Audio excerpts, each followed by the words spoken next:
Bismillahirrahmanirrahim. Assalamualaikum warahmatullahi wabarakatuh. Halo, kembali lagi bersama saya Deka, praktisi talent mapping. Baik, saya akan kembali menjelaskan interpretasi hasil talent mapping assessment yang kali ini merupakan hasil talent mapping assessment untuk mempertajam lagi nih, untuk memantapkan diri bagaimana eh, bisa berkarir di dunia training. Baik, jadi klien kita kali ini sudah sangat bersemangat menekuni dunia training dan pengembangan SDM. Dan saat ini memang sudah memantapkan diri untuk sepenuhnya berkarir di dunia training. Nah, untuk itu mengikuti talent mapping assessment ini untuk mengetahui bagaimana hasil bakat-bakatnya ini, apakah memang berkarir di dunia training ini sangat mendukung. Nah, klien kita kali ini juga membutuhkan saran dan masukan untuk mengembangkan potensinya semakin maksimal itu bisa mengambil di bidang personal development atau di organization development. Nah, baik, kita langsung saja lihat bagaimana bakat-bakat yang ada. Pertama kita lihat di urutan bakatnya terlebih dahulu.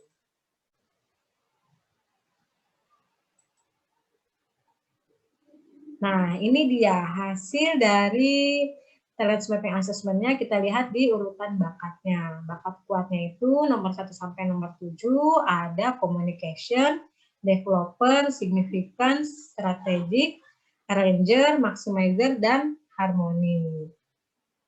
Kalau untuk di dunia training pengembangan SDM, itu menurut saya memang sudah cocok ya, karena ada kita lihat bakat communication-nya kuat. Communication di sini kan pribadi yang mampu menjelaskan pemikirannya, baik secara lisan ataupun tulisan. Nah, yang kedua ini ada bakat developer. Developer ini pribadi yang senang mengembangkan orang lain, senang melihat orang lain maju. Nah, pilihan karirnya tentang training SDM, pengembangan SDM ini menurut saya memang cocok karena bakat developernya pun ada di bakat kuat. Lalu bakat strategiknya juga cukup kuat, ada di nomor 4. Ini bisa memberikan saran-saran atau rekomendasi jalan apa yang bisa ditempuh untuk pengembangan SDM-nya itu sendiri. Itu bakat-bakat kuat yang bisa mendukung untuk pilihan karirnya. Lalu bagaimana bakat lemahnya? Bakat lemahnya ini ada self-assurance, deliberatif, empati, konteks, competition, dan disiplin. Nah, untuk pengembangan bakatnya itu sendiri, pengembangan SDM-nya ya, karena ini berkarir di training pengembangan SDM gitu. Memang untuk bakat-bakat terkait deliberatif ini kalau untuk memberikan motivasi atau training kepada pengembangan SDM menurut saya tidak terlalu berpengaruh ya untuk bakat deliberatif, konteks, competition-nya. Nah, untuk empatinya lemah, memang secara dorongannya tidak terlalu kuat untuk bisa memahami orang lainnya itu secara personal dan kondisi perasaannya gitu. Nah, tidak apa-apa menurut saya karena memang untuk pengembangannya ini sendiri kan sekarang lagi memilih nih bagaimana fokusnya itu bisa di untuk organisasi atau untuk personal gitu ya. Nah, kalau kita lihat kita lihat di peta bakatnya, itu memang bakat merahnya lumayan menyebar di semua area ya. Di area thinking ada strategi, di influencing ada maximizer, significance, dan communication. Lalu di area relating talents-nya ada developer dan harmony, dan di striving-nya itu ada arranger. Nah, tadi kan pertanyaannya itu bagaimana untuk memaksimalkan potensinya itu, apakah bidang training SDM-nya ini, training pengembangan SDM-nya itu apakah di bidang personal development atau organization development. Nah, kalau kita lihat di sebaran bakat kuatnya yang ada di peta bakat, ini memang cukup kuat di influencing ya, ada 3 bakat kuat. Lalu juga ada di relating, kalau di profil peta bakatnya kita namakan ini seorang influencer gitu. Memang bisa memberikan motivasi kepada orang lain atau dengan mudah mempengaruhi orang lain gitu ya.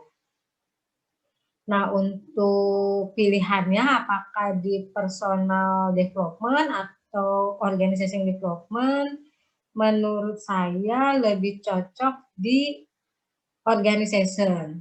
Kenapa? Karena kalau untuk di personal itu individualisasinya biasa saja, tidak kuat gitu ya, tidak juga lemah. Tapi untuk mengenal, kalau personal development itu kan berarti memang harus bisa mengenali karakteristik manusia secara satu persatu gitu ya. Nah, jadi menurut saya lebih cocok ke organisasi. Kenapa? Karena di sini kita lihat strategiknya kuat, lalu analitikalnya kuat. Nah, dengan bakat arrangernya juga bisa mendukung bagaimana memetakan sumber daya yang ada di organisasi itu tersebut. Jadi menurut saya memang lebih cocok untuk organization development dibandingkan personal development.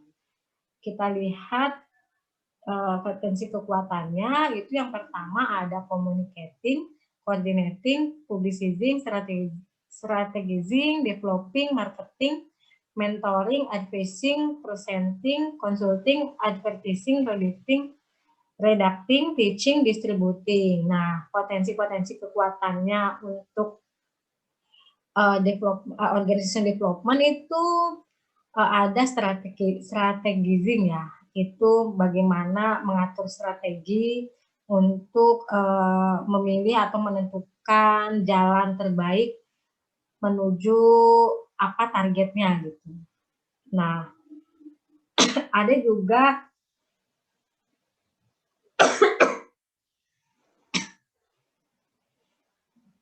juga developing, ini mengubah atau menyebabkan sesuatu atau seseorang berubah menjadi lebih besar, lebih kuat, dan lebih menarik, dan lebih maju. Nah, ini cocok untuk bagaimana memajukan di training pengembangan SDM ini. Kalau untuk organisasi bisa dilihat di sini bagaimana nih bisa organisasi tersebut bisa berubah menjadi besar. Lalu ada juga advising, memberikan arahan dan strategi kepada orang lain. Ini juga bisa cocok untuk pengembangan SDM-nya itu. Itu dilihat di potensi kekuatan. Sekarang kita lihat di strength cluster map-nya. Di strength cluster map-nya ini lumayan banyak di area generating idea dan networking ya. Merah kuningnya. Nah, untuk networking-nya ini banyak kuat di guiding, motivating, advising, coaching.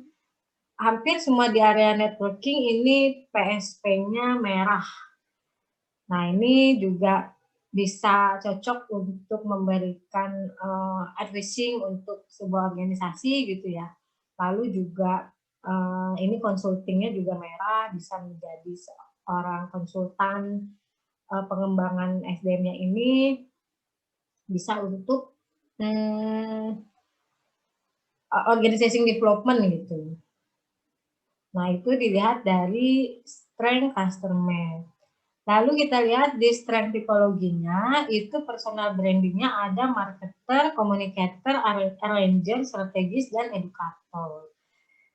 Nah, kalau untuk tadi yang saya bilang lebih cocok ke organization development itu karena dilihat ada arranger dan strategisnya. Bagaimana mengatur sebuah sistem atau sumber daya bisa mendapatkan hasil yang optimal gitu. Lalu juga dengan bakat atau kekuatan strategis di sini bisa memilih jalan atau langkah-langkah apa yang akan ditempuh untuk mencapai tujuan organisasi tersebut. Baik, itu penjelasan dari saya untuk bagaimana mengembangkan berkarir di dunia training, pengembangan SDM, lalu lebih cocok di mana nih, bidang personal development atau organization development. Nah, menurut saya memang lebih cocok ke organization development.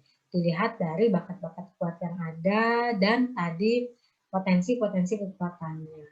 Baik, itu penjelasan dari saya. Semoga bermanfaat. Mohon maaf apabila ada salah-salah kata. Terima kasih sudah selalu menyimak video saya. Wassalamualaikum warahmatullahi wabarakatuh.